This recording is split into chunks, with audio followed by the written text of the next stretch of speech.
fellow members of our Montgomery College community and local area, and welcome to this fantastic symposium that Joan Naik has put together. And thank you, Joan, for giving me the opportunity to introduce our speaker tonight, Knight Kiplinger. You may have heard the name Kiplinger. Most of us have grown up with it almost as a household word.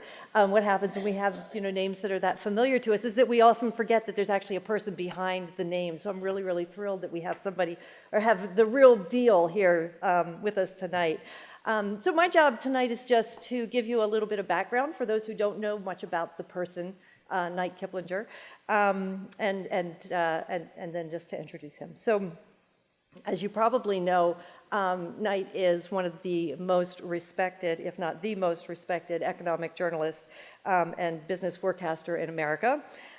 He's also known for his ability to cut through the complexity of financial information and make it very clear, and also use it to forecast upcoming trends and to see what's really going on. I'm going to give you just kind of like a copy of his resume, which I sort of have down here, starting with might be the beginning of your career. Knight graduated from Cornell University and then went on to graduate studies with the Woodrow Wilson School of Princeton University, where he studied international affairs. He then spent 13 years as a newspaper correspondent and editor in Washington, D.C. Looking through this, I would assume that he'd spent most of his life in the D.C. area, because he went on from there and spent 6 years as the Washington bureau chief of Ottaway Newspapers, which is a chain of about 22 newspapers that are owned by Dow Jones and Company.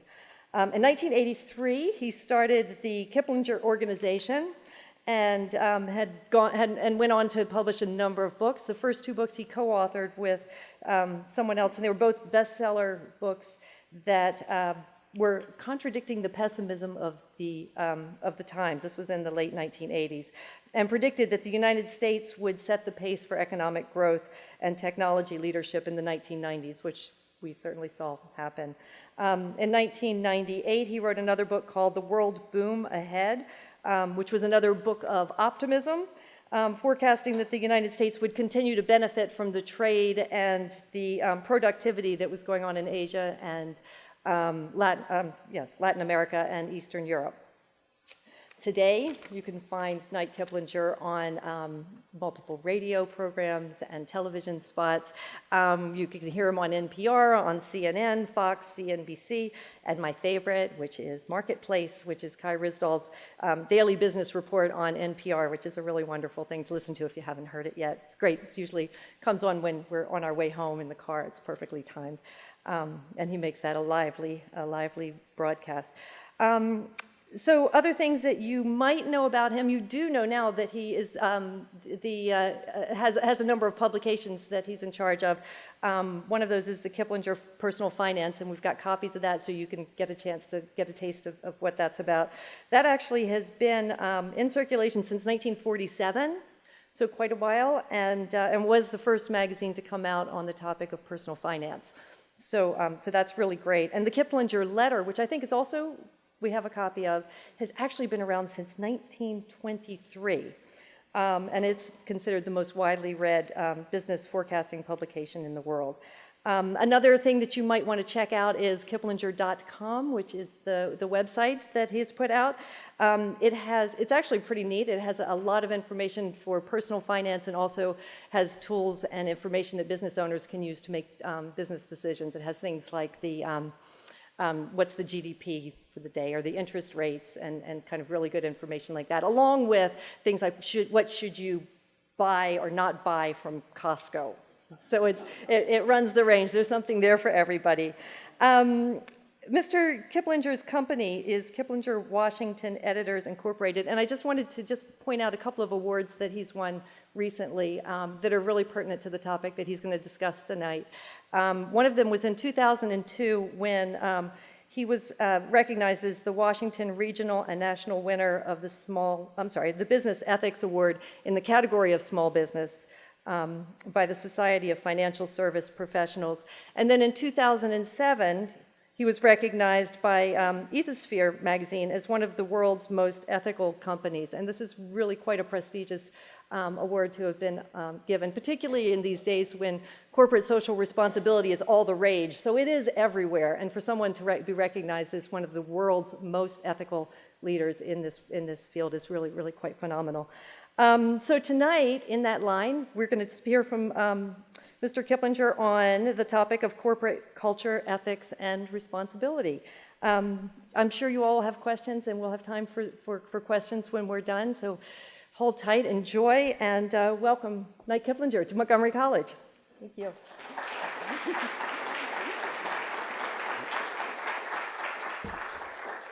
Thank you very much, Rebecca, and thank you very much, Joan. It is indeed wonderful for a longtime resident of Montgomery County, Maryland, to be with you, because I have watched with admiration and awe the growth over nearly 7 decades of this remarkable institution.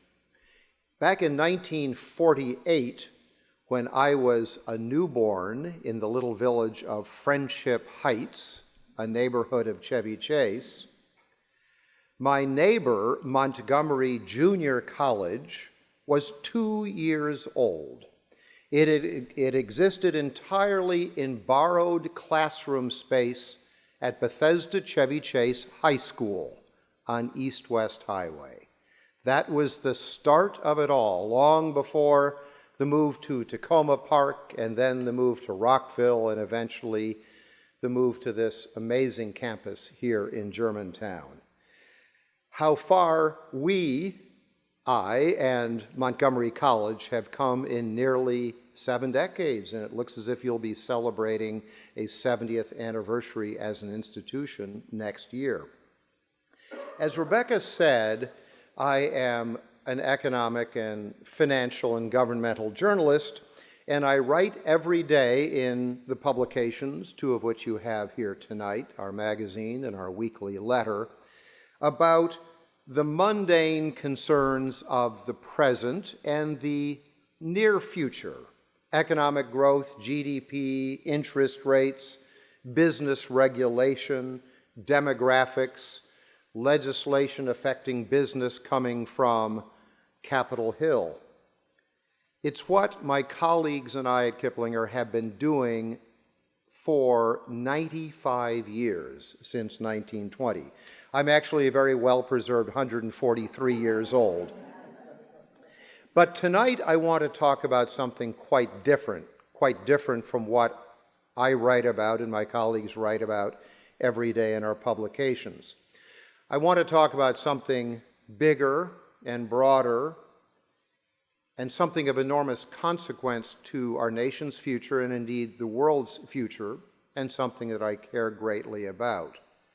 And that is the rising economic inequality in our nation and the globe, which I define quite simply as the growing concentration of more and more of our nation's and world's income and wealth in the hands of relatively fewer people. My observations on this subject come both from my professional work as a journalist and from my own experiences as the CEO of a small to medium-sized company. Every day I wear the 2 different hats of a journalist and a business owner and manager, and I draw equally from those experiences tonight. This issue of economic inequality, increasing inequality, has many names and tags and slogans and monikers today. We hear the phrase, the shrinking middle class, the end of the American dream, middle class stagnation, the wealth gap, limited economic mobility. It is becoming widely discussed already in the presidential campaign now underway. It's discussed by Hillary and Bernie and Elizabeth Warren, but increasingly by Republican candidates as well. Is this just hand-wringing? Is it a way to look socially concerned? Is it an orgy of guilt by a very affluent nation and an affluent segment of an affluent nation?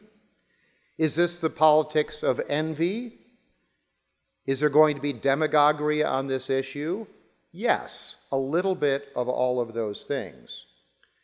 It's also getting talked about, interestingly, in business circles. There are new courses on economic inequality at such top MBA programs as MIT, Northwestern, and Harvard. And frankly, I'm delighted about that because that's where the real change, I believe, should start.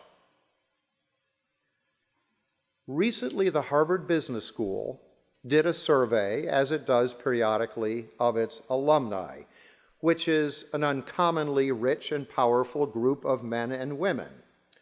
No Bernie Sanders socialists in this group. These people are firmly entrenched, many of them in the top 1% in America, and an even tinier percentage of the top fraction of a quintile of the world's elite. They were asked, what is the leading dilemma, the leading challenge facing the United States today and the global economy? What should be our top priority as an issue to discuss and address?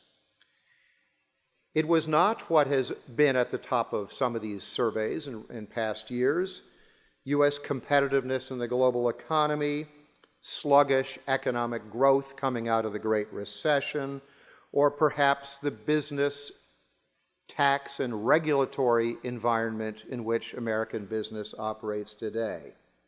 Their number one issue, cited by 2/3 of these Harvard Business School graduates, is income inequality and limited economic mobility. Something huge is going on here. This issue is real. This economic inequality has long been a hallmark of the American economy, and I won't go into a lot of economic history here, but we have always been a more unequally distributed society as to income and wealth than many other advanced nations, even as our standard of living has increased. There is no agreement on what the one or two leading factors, causes of this are today. You hear many of them cited, and it often depends on the politics of the person citing them. Globalization, falling barriers to the flow of goods and capital, competition, fierce among nations of the world, as each nation is trying to grab productive market share with lower priced products. This tends to drive down the wages of producers, but it also creates huge earnings, opportunities, and profit opportunities for the entrepreneurs in this global environment. Surely that is a factor. Inequality in educational opportunity is cited as a factor as well. The best jobs today quite simply require the best training and the best education. And an impaired access to top flight education will take a toll on the earnings of a lifetime. Other things that are cited about growing economic inequality today: sometimes we hear references to excessive CEO compensation, excessive executive compensation altogether. Salary and bonuses which now exceed 100, 300, sometimes 1,000 times the lowest paid employees of a given large publicly traded corporation. I would broaden this further and say that in the last 30 or 40 years, we have evolved in America towards what I call the star system in employment, in which top producers demand and get much higher pay than average performers in virtually every field. Think this is limited to large corporations in America? Think again. You see it in medical research. You see it in the medical practice. You see it in law firms. You see it obviously among athletes and entertainers. It's even creeping into public education, where we are now creating new categories with higher earnings potential for public school teachers we call master teachers and star principals. In every field today, there is a willingness to bid up the earnings, the bonuses, the signing packages for top producers, which we define differently from field to field. Other factors cited for growing income inequality in America: a less progressive tax system, which is historically a fact. Some of us in this room are old enough to remember back in the 1960s and 70s in which there were top marginal tax rates exceeding 70% in the American tax system. Back during World War II, I think we hit a 90% top marginal tax rate. They are much lower today, and interestingly, today's top marginal tax rate, which I define as 43%, which is 39% plus about a 3.5% Medicare surcharge. That 43% top individual rate starts at a lower bracket today, $250,000, $300,000, and we have no higher rates of taxation on brackets above that. Same marginal tax rate paid by somebody with $300,000 of income or $5 million of annual income. This is sometimes cited as a factor in this situation that we are talking about today. How about a minimum wage, federal minimum wage, in a little over $7 an hour today? Not adjusted for inflation in recent years, actually lower in real purchasing power than more than a decade ago. There are also sociological reasons that contribute to growing income inequality, and a lot of people don't like to talk about these sociological reasons because some of them don't sound like a problem. Some of them sound pretty good indeed. I want to cite just one of these. The growing tendency of young men and young women to marry their equal in education and occupational status contributes enormously to growing income inequality in America. Bear with me for 1 second. I'll give you a very simple example. A generation or two ago, there were relatively few women in the workplace, and those who were tended to do lower paid jobs, secretaries, clerks, jobs of that sort. In the workplace, they would meet and sometimes marry a man of higher educational accomplishment and occupational status. Let's say she made $20,000 a year. He made $40,000 a year. If they combined their two household incomes as two young singles, they would either have $60,000 a year, or maybe, if the young woman stayed home to start a family, dispensing with that $20,000 income, they would still have a $40,000 income. Today, the tendency of young men and young women of similar educational and occupational status to marry concentrates income in fewer households and statistically has an enormous upward effect on income inequality. Two $45,000 a year young professionals meeting and marrying in the workplace now have a household income of $95,000. They have vaulted from a middle quintile to one of the upper quintiles of household income simply by falling in love and getting married. Now, would anybody say that's a bad thing? No, it's simply a fact of life, and it happens quite a bit these days. So many different causes of rising economic inequality in America: the tax system, globalization, mergers and acquisitions, the concentration of industrial might in fewer companies in a business sector. How does that contribute to it?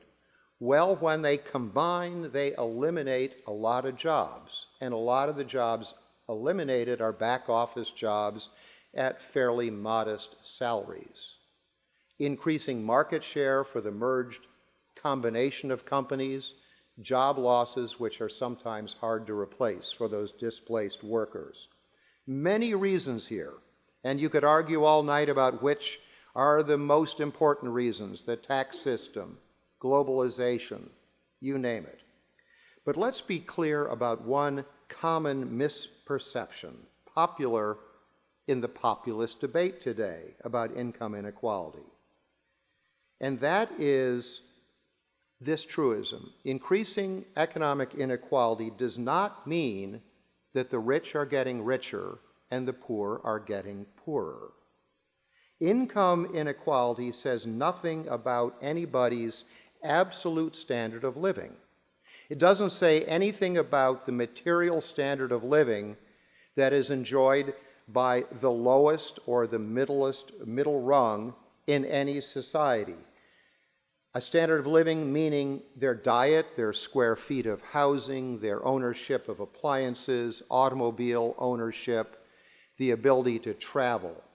These are objective measurements of a standard of living. Income inequality is a relative calculation, not an absolute. You could have a very affluent society where everybody is living comfortably, and you could have extreme income inequality. It is the relative position of high and low, not the material level of high and low. To correct, to revise the old adage about the rich and poor, the fact is today the rich are getting richer and the poor are getting less poor. Generally, the living standard of every quintile in American income strata is rising, but not at the same rate. The improvement of the richest quintiles is much faster, dramatically faster over the last 20 years than the living standard improvement of the lower quintiles. This is especially true globally.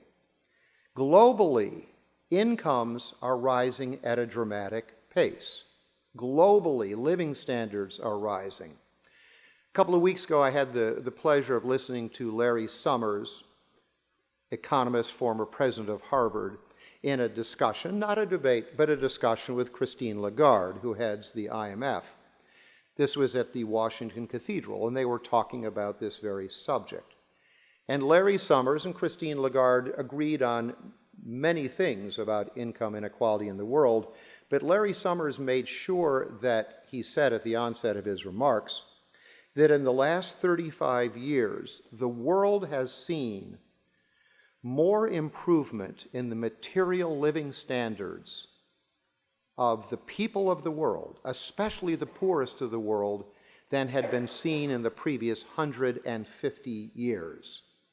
Health, lifespan, diet, infant mortality, educational opportunity for girls.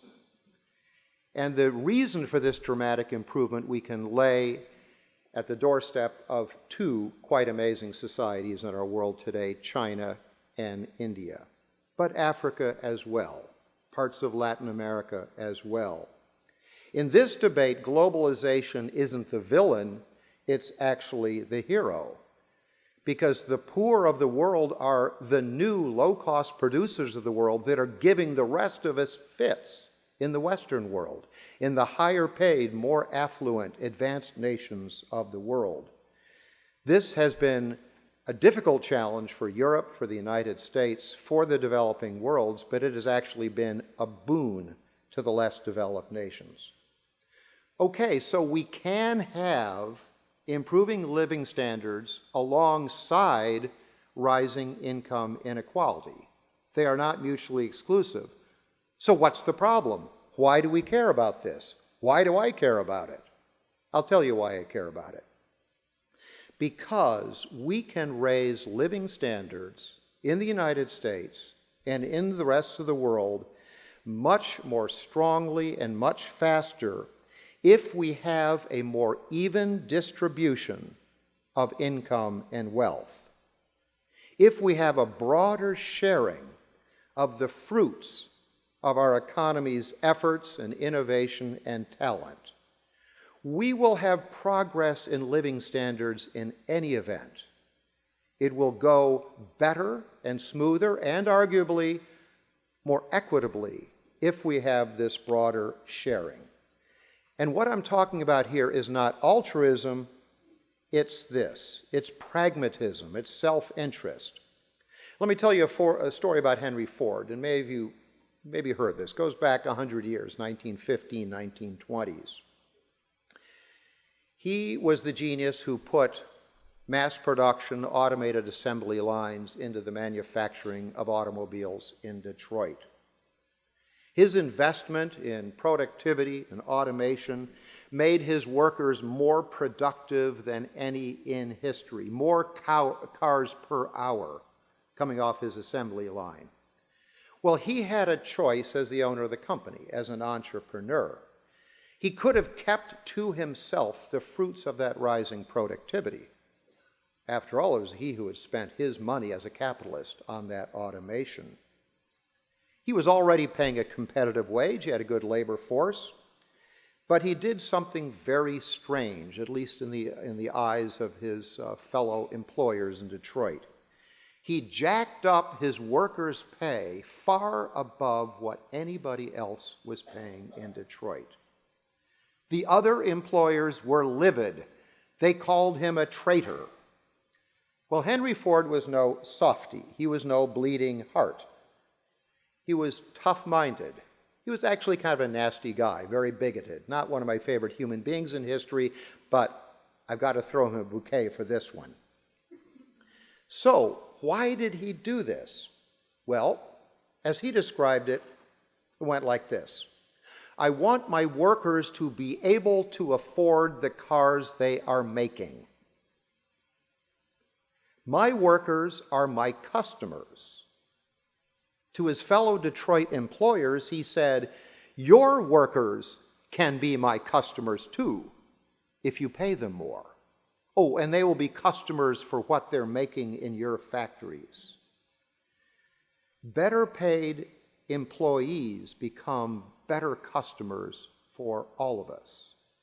Everyone benefits from the employer voluntarily keeping less of this gain for himself and sharing it more broadly over time, over more of his employees. Well, that was 100 years ago. Is there possibly a lesson for us today? Yeah, I think so. Today, there are too few capitalists and entrepreneurs thinking and acting like Henry Ford, at least in this one respect. Today, the productivity of the American labor force is the highest in the world, bar none, defined as output per hour worked.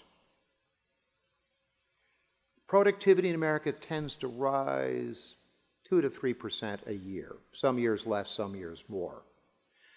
The pay of workers, their compensation, should rise at least by that amount without really adding to the company's employee costs, without causing inflation. But in recent years, pay in America, especially for middle-class workers, has lagged productivity gain.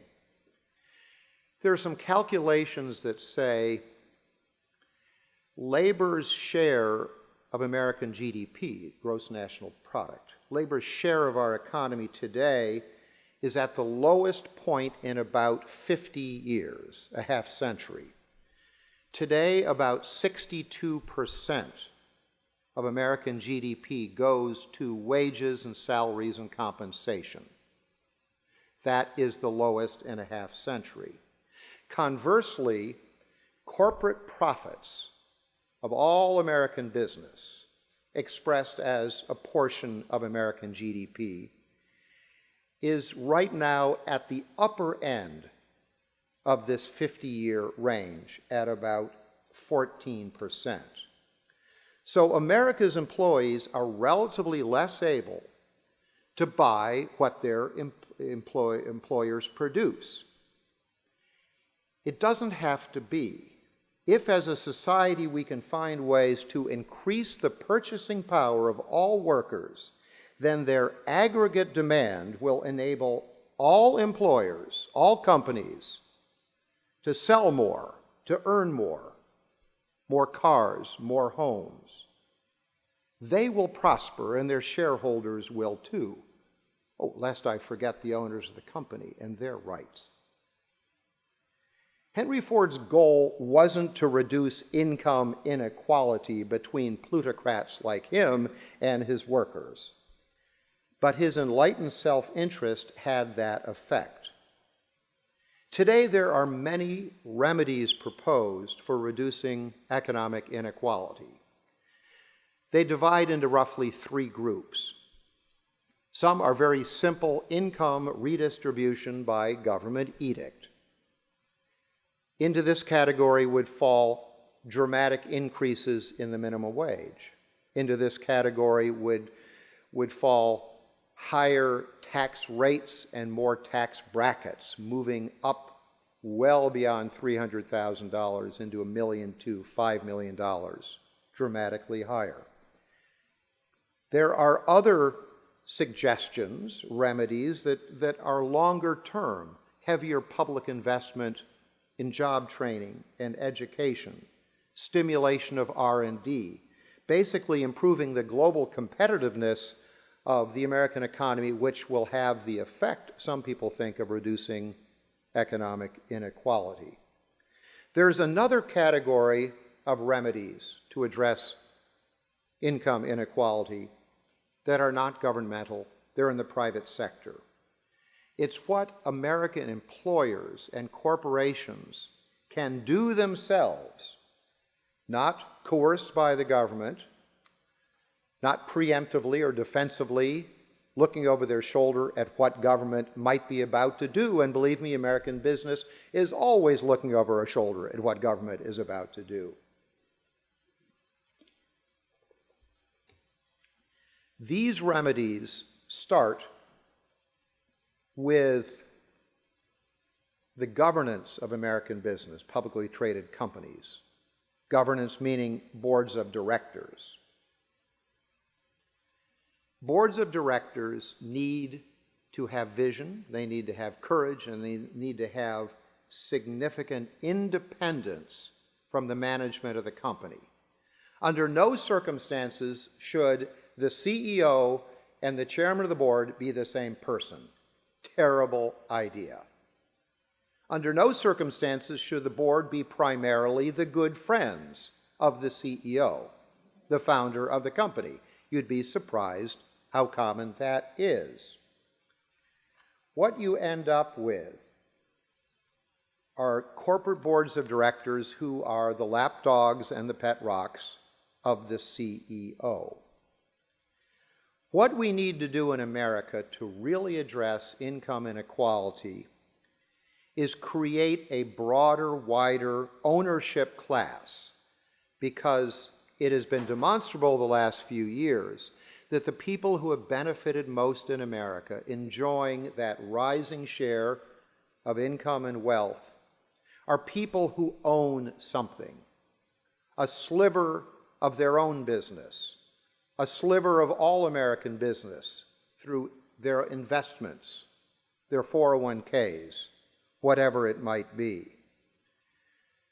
People who own homes, people who own assets, they benefit more than simply the wage earners in a society. Our challenge is to expand the ownership class to give every American a piece of the action, a shot at the brass ring, some skin in the game. Have I run out of cliches that are surrogates for what I mean about this ownership class? And here's what American business can do to promote this. Boards of directors speaking on behalf of shareholders, and believe me, more shareholders feel this way than is being expressed now in the governance of American business. A lot of surveys have shown that. Boards of directors should instruct senior management to align themselves better with the interests of their employees, not the imperial CEO and the serfs, but CEOs who are leaders, who are field commanders, who feel and demonstrate an alignment of their interests with their employees. A board might say, let's take a look at our pay and benefits. Is our company paying our lowest paid workers a wage that enables them to contribute to a decent lifestyle for their family as a single earner, or perhaps one of two earners? Or are we paying just the lowest amount we can get away with in a competitive market? And don't get me wrong, business has every right to pay simply the wages and benefits that will fill those seats, fill those jobs, every right. The question is that the best thing for their business? Are they being penny wise and pound foolish, saving in near-term employee costs, but losing possibly more in high turnover, retraining costs, unmotivated workers, and shoddy production, shoddy service to their customers? Now, something is going on in America. We're just beginning to see the tremors of this new examination of wage structures at the lowest end. Have you noticed that McDonald's is talking about a significant increase in their lowest paid workers? Walmart is warning of a significant hit to their earnings over the next couple of years because they are going to be raising the pay and benefits of some of their lowest paid workers. Maybe they think that this is actually smart. Maybe they think they can upgrade their workforce, extend terms of employment, reduce turnover in this way. Okay, here's another issue for boards of directors, independent boards of directors, to take up with management: profit sharing. They say to the CEO and the CMO and the CIO and the CFO, all the C-suite dudes, hey, you all negotiated great compensation packages, bonuses, stock options, things like that. Where's your plan for the rank and file employees of your company? Are you spending as much time worried about their future financial security as you and your lawyers and the headhunters did in protecting you when you came here? Stock options.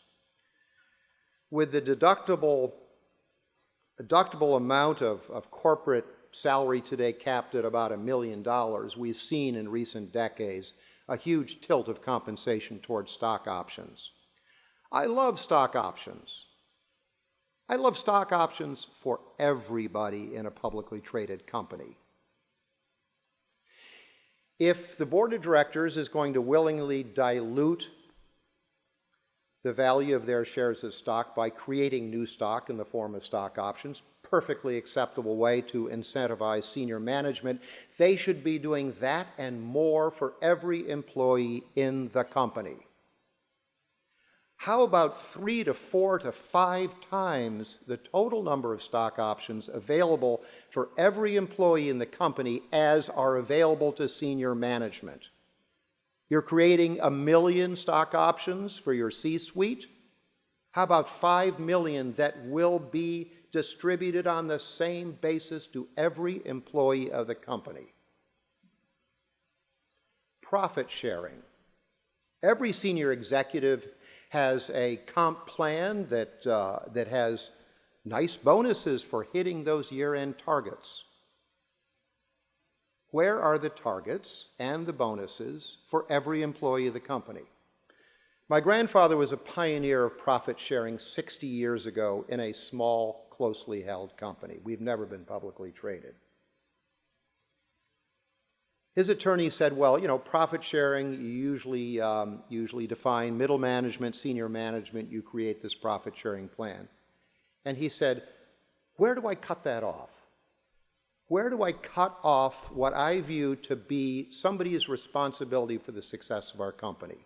the person who talks on the phone to a subscriber of our periodicals, the people who keep our offices clean at night, the people who park our cars in the morning, the clerks, the elevator operators. He said, I can't figure that out. The success of our company will be based on everybody doing his or her particular job as well as possible. We will have profit sharing for every employee of the company, from the top to the bottom. And so he did. Stock options. Good for the goose, good for the gander. Well, how about retirement security? Do we know any senior executives who have not negotiated deferred compensation plans with a long tail that will continue long after they have left the company? No simple 401k for them. 401ks are great. They get a bad name only because they're so stingily funded. Nothing wrong with the vehicle of a 401k or a 401(b). Most companies have a match. If the employee elects not to receive some income, elects to defer some income into their 403(b) or 401k, then the big-hearted company will say, okay, I'll match what you have already decided not to receive. How about a first dollar employer contribution? Not a match, a first dollar contribution. How about 4 or 5% of the employee's base pay being paid into that 401k account by the employer, whether the employee defers anything or not? Sound crazy? No, there are companies that do it. Our company puts in 4%. We used to put in 6%, then the bottom fell out of American publishing. We went through a decade of severe pain. We didn't eliminate that contribution. We scaled it back. Now we're stepping it back up again. It's at 4% today. Automatic enrollment, 4% of our money. The employee can put in more if they wish, but it is theirs. These dialogues need to happen between boards and CEOs in America. The CEO should bring these things up to the board, and if he or she doesn't, they should bring it up. We need more CEOs who say, I put my employees first, and my customers second, and my shareholders third, and myself last. More often, it is the other way around. Now, you might say, what do you mean my employees first and my customers second? Isn't the mantra, the customer is right, the customer is first. We all work for the customer. Look at it this way. If employees are happy, fulfilled, respected, well paid, they will do good work for the customers. They will make better products. They will provide better customer service. That will make the CEO successful, will make the company and the shareholders successful. The new ethical CEO puts his own well-being last. We don't see it very often. This is the new model. The new ethical CEO tells his employees, you and I are both working for the customer. We are both servants of the customer. I am the chief servant. My role is to empower all of you to do your best on behalf of our customers. My job is to give you the skills, the equipment, the work environment, the respect, the pay that will enable you to be successful for our customers. The new CEO leads by examples. When the pain comes, when the bottom falls out, when the company is in crisis, he takes the pain first. He takes the arrow first. Seen a lot of this recently? I haven't. He forgoes his bonus. He cuts his own pay. He gathers his senior executives together and say, we're going into a stormy period. we have to lead by example. Before we cut anybody's pay in the rank and file, before we decimate the ranks of our company, we have to show our board of directors and our shareholders that we are leading our troops in this difficult time, and we lead by example. When the good times returns, profits for everybody shared, stock options for everybody, not just senior management. This new ethical CEO avoids the greatest pitfall that puts companies into ethical problems. Every company in the world has these elaborate ethics statements. They're hilarious. They're written by the communications department and the lawyers. And all. They don't mean a thing if the CEO is putting unreasonable performance pressure on the people in that company. An ethics statement existing side by side with extreme performance pressure will be ignored. It will be useless. You might as well tear it up. Most corner-cutting and unethical behavior comes from high stress for unreasonable performance, financial goals. The CEO might say, oh, you know, we're an ethical company. We do things the right way. And by the way, hit your 17% quarterly target next month, or you're out of here. Fascinating to see the black eye that some of America's most respected companies, Apple and Amazon and these high-tech behemoths, are getting now because the word is out that as respected as they are for their fine products and fine customer service, some of these places are not nice places to work at all because of pressure which starts at the very top. Well, let's double back to income inequality. Arresting this long trend of rising economic inequality will take creative thinking and courage on all fronts. There is a role for government in this, especially a higher public investment in making our workforce productive, giving them the earning power to be successful. We can look at our tax code and find ways to make it simpler and perhaps more fair, with fewer opportunities for businesses and individuals to end up paying no taxes at all by taking advantage of overly complex deductions and credits. Of all the long-term remedies that I have studied, the governmental remedies pale in comparison to what a renaissance of responsibility and sharing of credit and benefits in American business could achieve.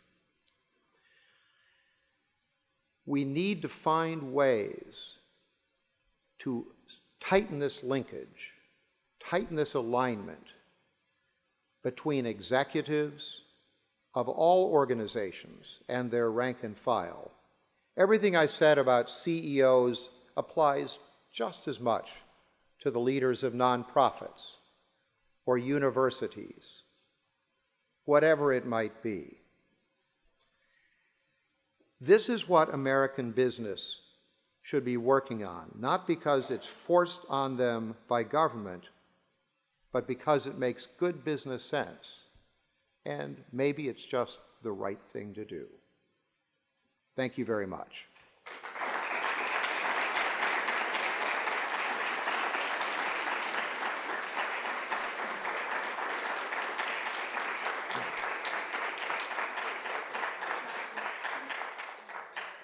We'd now like to open it up to questions and answers, and we would appreciate it if you would come to the microphones that are in the aisles. Thank you very much. Mr. Ho. Thank you, sir. You have good memory. I served 31 years with the FDIC, and you mentioned about some of the suggestions that are primarily in private sector.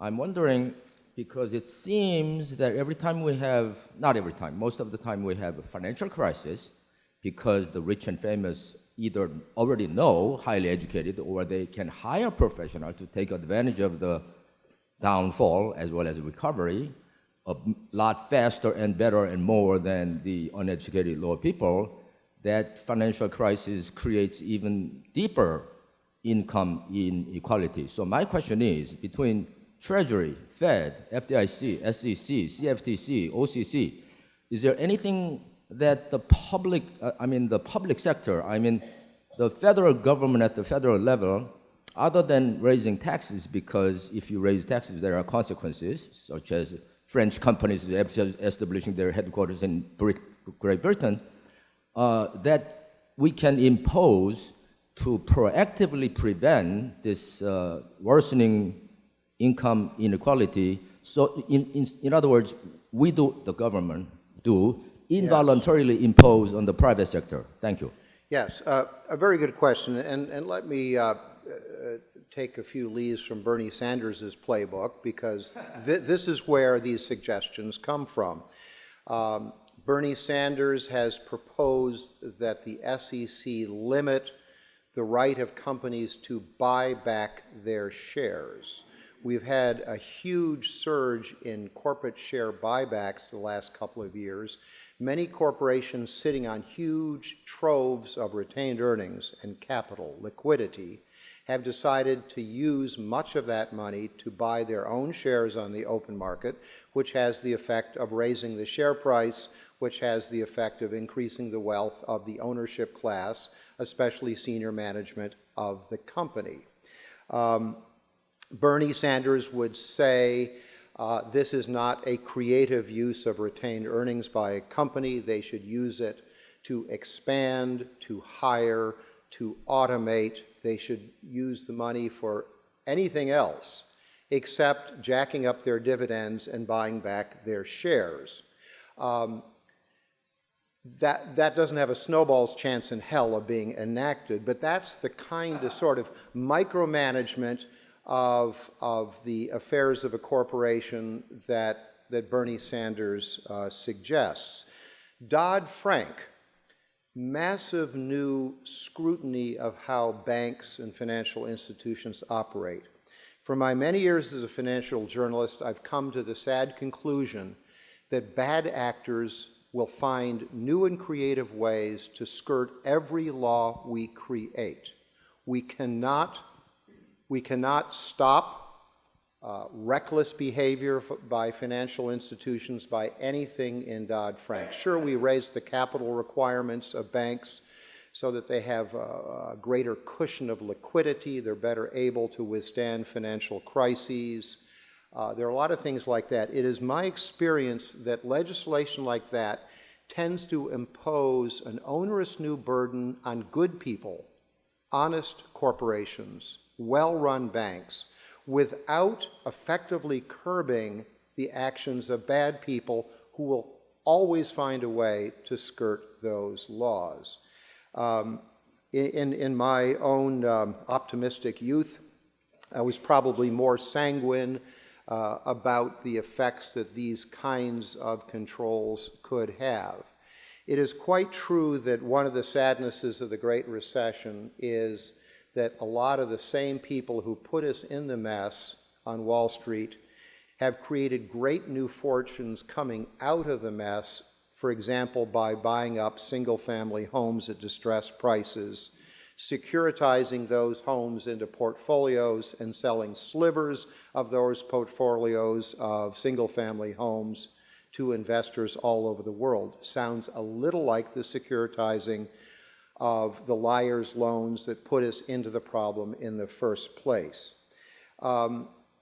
There is a tendency in Washington to think that there is an effective governmental remedy for every venality, every poor judgment, every corner cutting that we can think of. I think that we kid ourselves, and sometimes the regulatory burden falls disproportionately on people who didn't need that scrutiny in the first place. Other questions? Yes, if you can please go up to the microphone, that would be wonderful. If you cannot, we can obviously bring the microphone to you.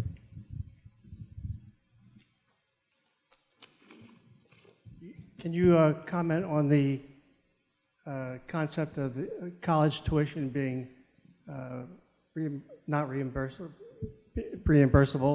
number one, and also the minimum wage being increased, and who would pay for that in the long run? Your question about college tuition, are you speaking of proposals for universal free college education? Yes, yes. First of all, there is no such thing as free college tuition. The better phrase would be taxpayer-funded college tuition. It would be free to the person using the college tuition. It would not be free to the taxpayers who are making that possible. I did a column on this recently in our personal finance magazine, in a money and ethics column I do, and I did point out that we could expand the Pell Grant program, which is already a virtually free college education, especially for a lot of users of those grants in community colleges. We could expand that dramatically without creating a new universal benefit. There are some people who think that the universal free college tuition should have no means testing whatsoever. It would simply be free to anybody. The Pell Grant has good means testing. I think we could spend vastly more money than we're already spending on the Pell Grant. This is a feature of Bernie Sanders' program, along with universal single-payer health care, basically expanding Medicaid and Medicare to the entire American population. He promised us bold proposals, and he did. A final thought, you asked about the minimum wage. There are municipalities in America that are now flirting with a $15 minimum wage, twice the federal level. Most people agree that raising the minimum wage to $9 would not have a negative effect on the employment of low-skilled youths, which has always been a fear in raising the minimum wage. Communities that jack a minimum wage to $15, especially if they are a municipality surrounded by a lower minimum wage community, are really playing with fire. There is a point at which an employer will say, the skill level of this young person is simply not worth $15 to me. I will do without that additional trainee.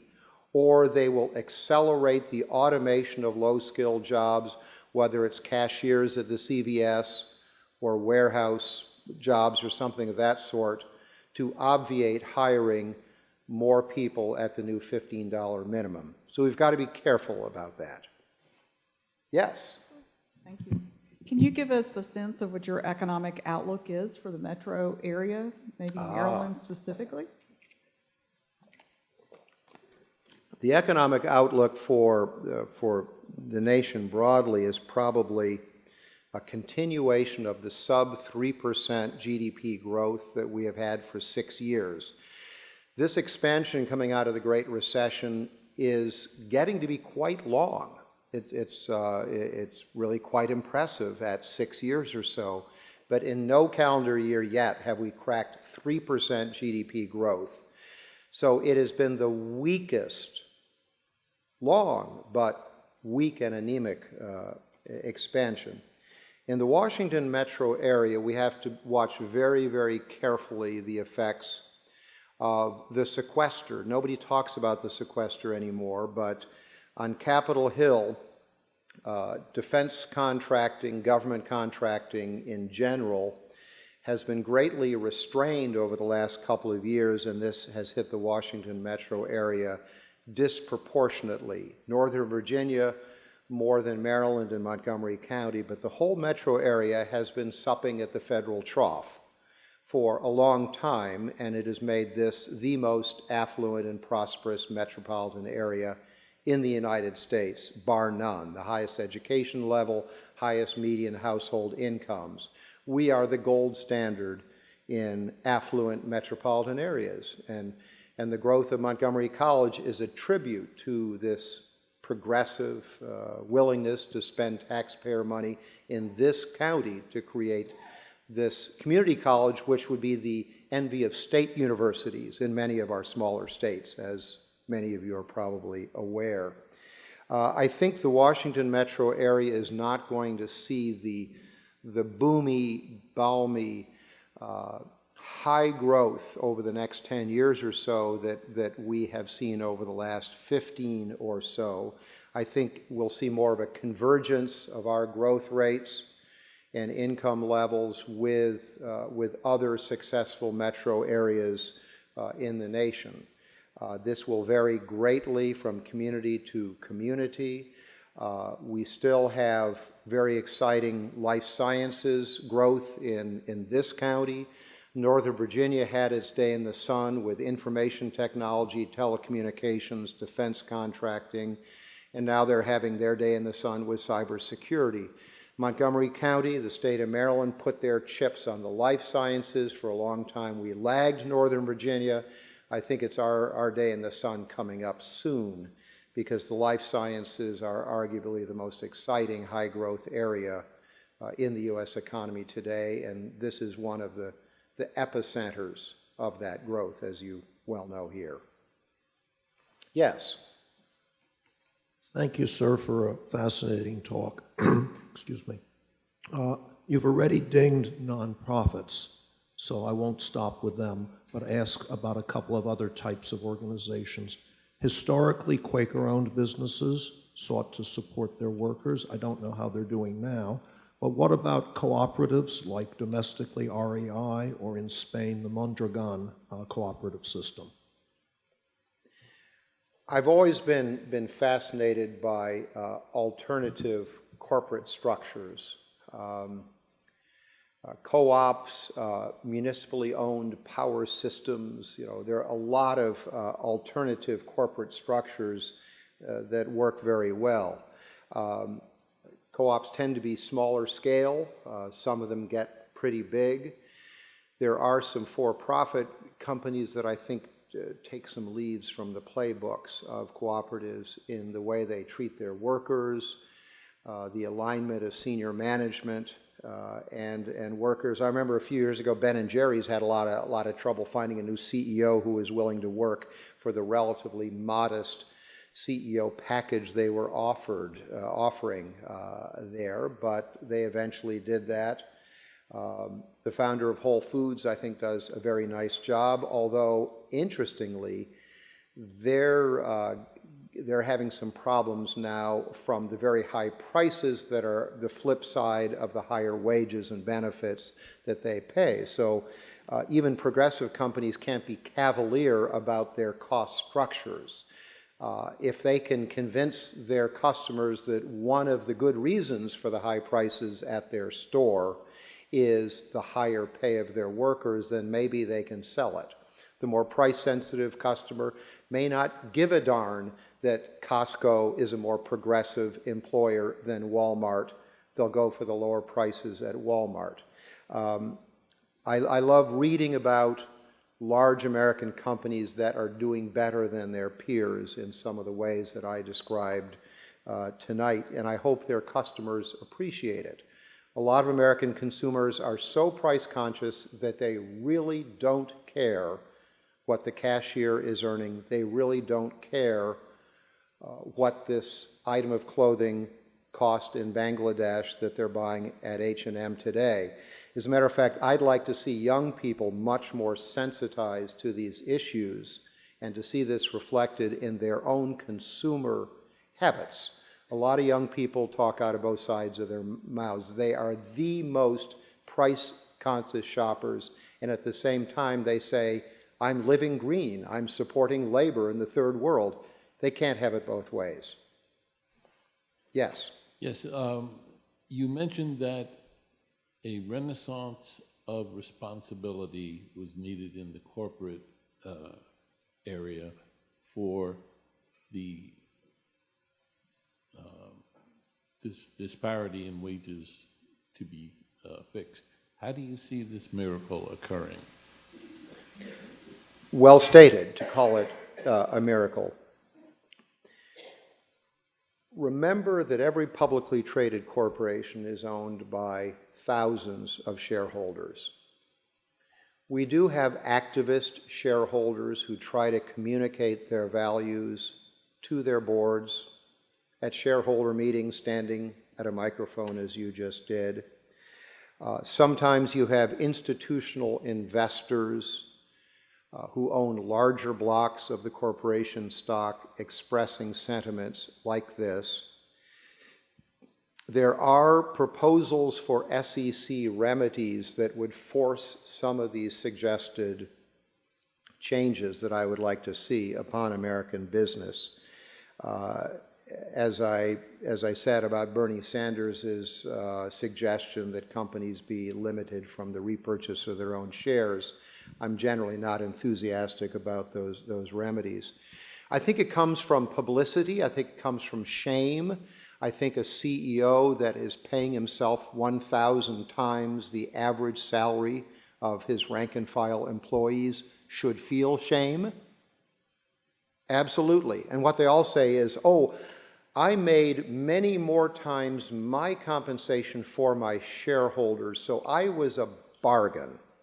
Whatever they are paying me, I am a bargain. I don't buy that. I just don't buy it.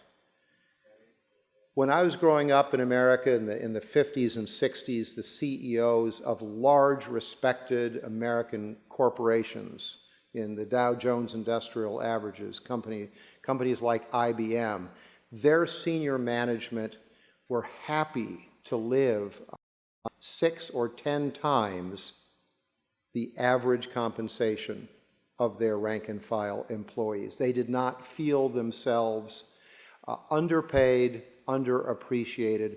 What has happened in America that we now think it's perfectly acceptable to pay a CEO $50 million a year?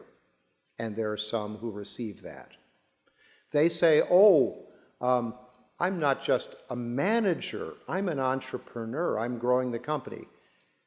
Most of them didn't found the company. Most of them didn't have the brilliant idea. And most of them are not executing the work of that company every day as thousands of their subordinates are. I don't buy it. Yes? Well, Mr. Kiplinger, what are your thoughts on cybersecurity, cyber attack, and the so-called tech bubble? Excuse me, if you could just repeat that a little more slowly. What are your thoughts on the cybersecurity, cyber attacks, and the so-called tech bubble? Okay, cyber attacks, tech bubble, a couple of very interesting subjects there. All of global business is highly vulnerable to cyber attack. We don't like to talk about how vulnerable we are. Our financial systems could be paralyzed. Transactions could be paralyzed with considerable ease by the cleverest criminals operating all over the world, sometimes under the cover of governments in China, in Russia, other places, sometimes just rogue hackers. Tech bubble. I think we're in a new kind of tech bubble, not like 1998, 99, 2000. Every bubble has its own characteristics. Some people are saying that there is right now a VC and private equity bubble where companies are growing much bigger than they ever did as private companies, with more and more rounds of venture capital and private equity coming in. So when the company eventually goes public, and they eventually will go public because capital needs an exit strategy, it needs a cash out strategy, so eventually they'll go public, but at that time the companies will be so fully priced, elephantine companies with multi-billion-dollar valuations. It'll be very interesting to see how the small investors, the share-buying public, view that IPO. Will there be any upside potential from the IPO buyer, or will the IPO simply be the most lucrative exit strategy ever for multiple rounds of private equity that came in along the way? In 1999 and 2000, it was a dot-com bubble. Today, we probably have some social media bubbles. We probably have some gaming bubbles. We have different kinds of enthusiasms among investors for different kinds of technology sectors. Not as extreme as 1999 yet, but it bears watching. Thank you. This will be our last question. Hi, my name is Andrew. I'm a student here, and I just wanted to give, I guess, my opinion on what you were speaking of the CEOs, and I just wanted to know how you feel about it as well. Well, basically, I kind of got like the message that you think that these CEOs aren't being respectable human beings and they're not treating their employees how they should be treated. But how much of this is a result of like our upbringing and like I feel like our education, like we're so focused on having a goal and being able to get a job and make money, and like our whole life we're like working to provide for ourselves. And I feel like that has a lot to do with why these people like they make it, and then they're so used to like focusing on themselves that they just kind of lose themselves. And then are there talks of like adding like I guess a course of ethics into like our curriculum, like just starting from elementary like through middle school and high school? And if there is, like why hasn't it happened yet, or if there's things stopping that from being added to our curriculum and things like that? That's it. Those are really good observations. That was very profound. You've really put your finger on it. Since probably about 1980 or so, there has been a fixation in society, not just in the United States, but all over the world, on self-actualization. Focus on the me. Focus on individual recognition more than team recognition. Focus on maximizing your individual performance and success, sometimes at the expense of your community. I much prefer the word stakeholder to shareholder. A CEO should be serving multiple stakeholders.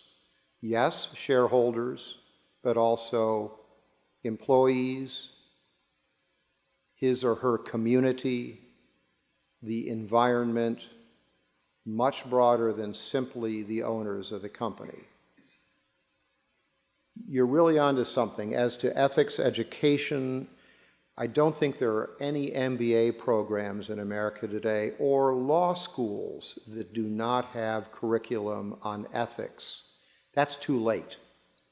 You're suggesting maybe we should be exposing young people to more of these dilemmas and these concepts early on. I think there was a time when character education was permissible in America. Today, character education is suspect. People look for some sort of a spiritual or quasi-religious theme in character education, which is really a red herring. The fundamentals of character education actually span every major religion of the world. The basic tenets of truthfulness.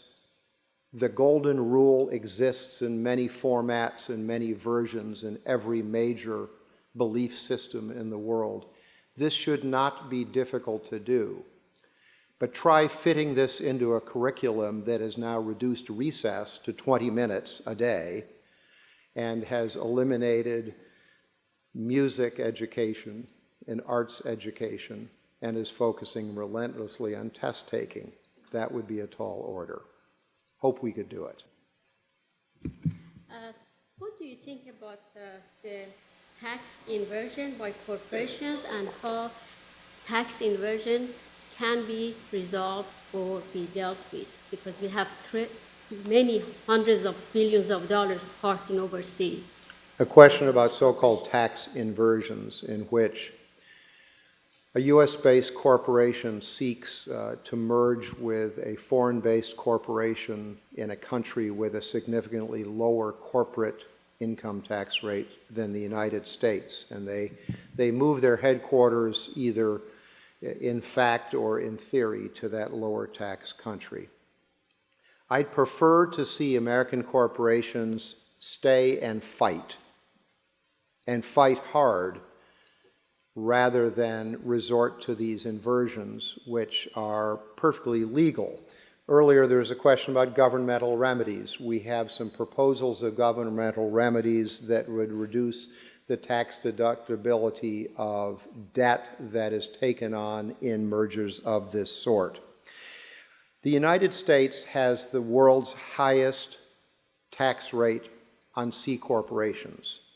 My little publishing company, when we have some earnings to be taxed, pay 35% federal and about 9% District of Columbia. Then if we were to distribute any of the half that's left over to our shareholders, those dividends will be taxed at the individual shareholders' rate. In the last presidential election, Romney and Obama agreed that 35% is way too high as a C Corp tax rate. One said, let's take it down to 25%. That was President Obama. Romney said, let's take it down to 20%. I could argue that we shouldn't tax corporate income at all. Tax it when it is paid out to shareholders as dividends, when it's realized by shareholders as capital gains. It is fashionable today to say that a corporation is a person and should pay taxes like all others. The personhood of corporations is what got us into big trouble on unlimited campaign contributions by corporations. The court said a corporation is an individual. It has rights of free speech. It should pay taxes. It should be able to contribute unlimited amounts of money to candidates. I think this is a perversion. A corporation is simply a construct to produce useful goods and services for society. It's a construct that brings together people and capital in innovation to create ideally useful, not always useful, products for society. I don't think of it as a person. It would be good if we could lower our corporate tax rate to the level of our major peer countries around the world, maybe not as low as Ireland's. I would not ban inversions. I would try to discourage them. I would not ban them, but I would listen very carefully to the reasons that U.S. corporations feel it necessary to combine with another company in a much lower tax environment. The reasons are very valid. Now, for every company that is paying 40-some% in federal and state corporate income taxes, there are an appalling number of U.S. corporations that are paying 0 corporate income taxes because our grossly overcomplex tax code is larded with industry-specific tax credits and tax deductions that we should clear out of the tax code. Sure, we could lower the corporate tax rate to 15 or 20% if in exchange for that we threw overboard these industry-specific tax deductions. Simplify taxes. Yeah, you can lower the marginal tax rates dramatically, but you've got to throw a lot of sacred cow deductions over the side of the ship. And as a society, we are not there yet. So we're sticking with the devil we know rather than the unknown of a simpler tax code with fewer of the goodies for everybody else. Think about it. Thank you again. Thank you.